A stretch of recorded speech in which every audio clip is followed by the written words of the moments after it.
So what would happen if you actually took safety out of safety?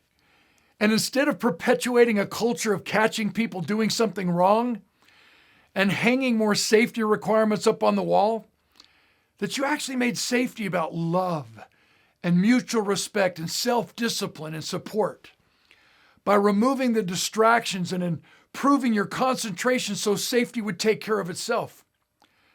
Departments don't get better. The people in those departments need to get better.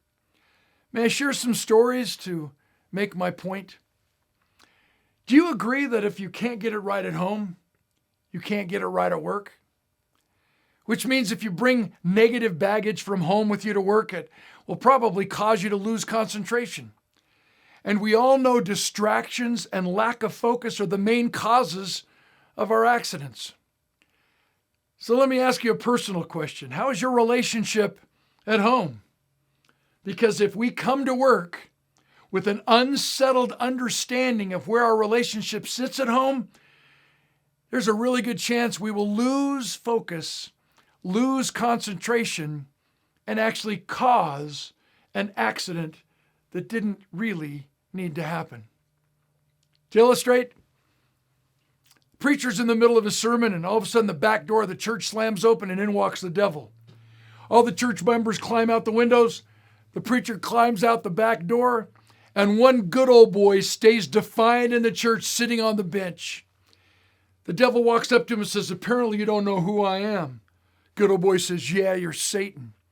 Devil says, "Apparently you don't realize with one gesture I can have you cast to outer darkness." Good old boy says, "Yeah." Devil says, "Apparently you don't realize that with one word of my voice, I can have you tormented for eternity." Good old boy says, "Yeah." Devil says, "And why aren't you afraid of me?" Good old boy says, "Listen, I've been married to your sister for 42 years, and there's nothing you could ever do that would intimidate me." When we start pointing the finger, as Ziegler taught me, 3 fingers are pointing back at us.